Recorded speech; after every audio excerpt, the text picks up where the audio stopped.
हाय again.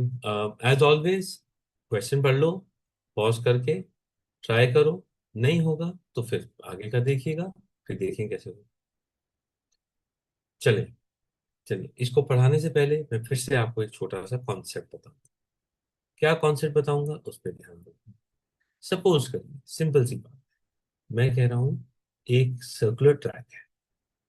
ठीक है, एक सर्कुलर ट्रैक है और ये उसका स्टार्टिंग पॉइंट है ना। अब इसको समझने के लिए हम इसमें इस सर्कुलर ट्रैक का एक लेंथ भी ले सकते हैं। लेटेस्ट से हमने इसकी लेंथ ले ली 600 मीटर्स का सर्कुलर ट्रैक, ऐसे अज्यूम करो।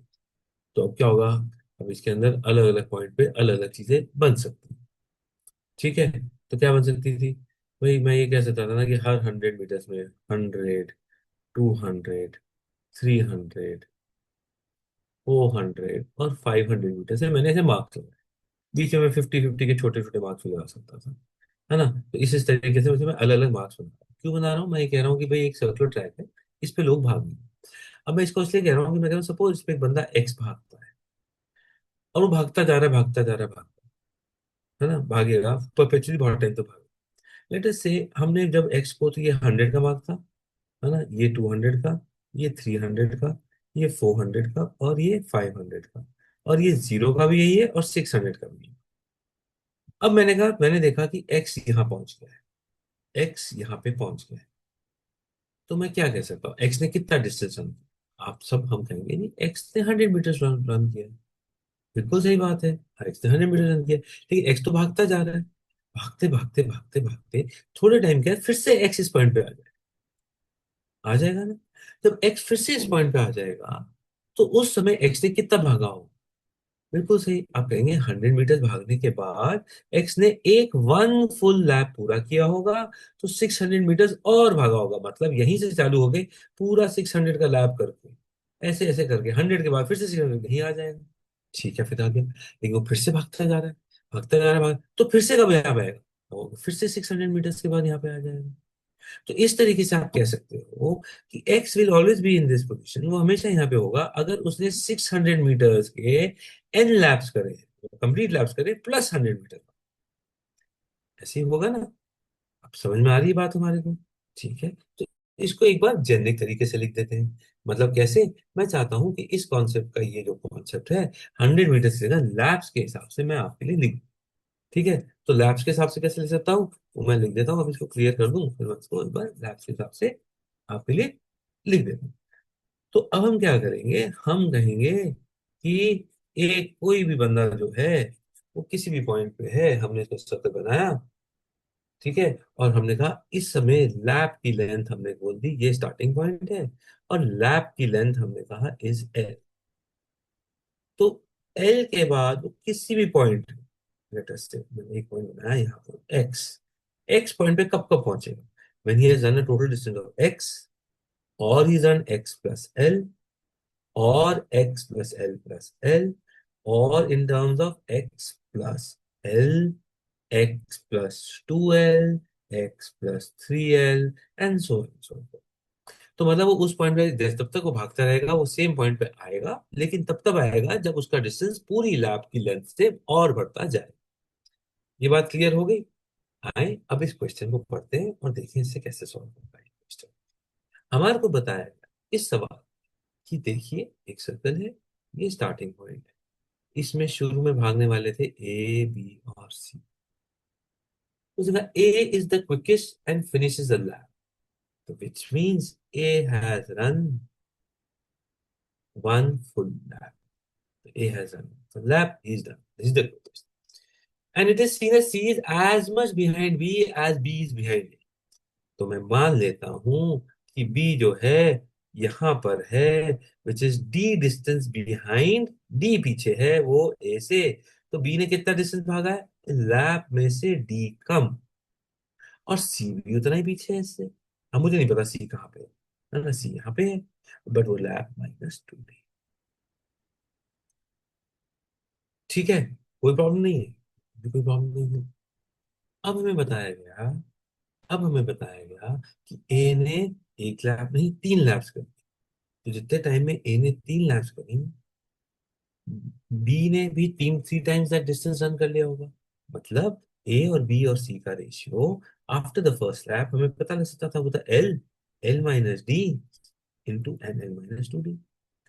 तो ए रेशियो तो मेंटेन है।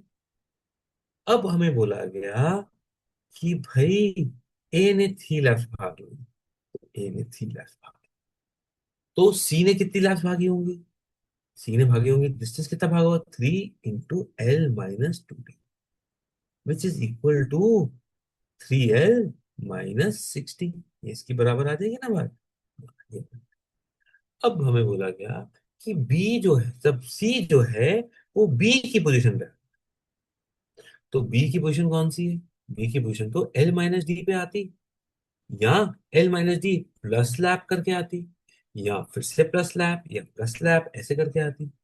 तो इसका मतलब ये हुआ कि three L minus six D या तो बराबर हो जाए एल माइनस डी के। ठीक है।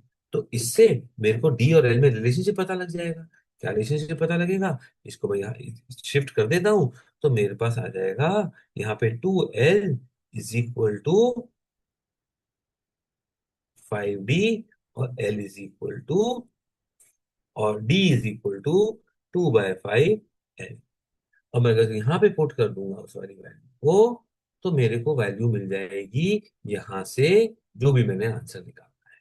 क्या आ जाएगी? एल माइनस, ये तो एल आ गई ए के लिए, बी क्या आती? L minus two by five L, फिर आ जाती L minus four by five L, और ये बन जाता L is to three by five L is to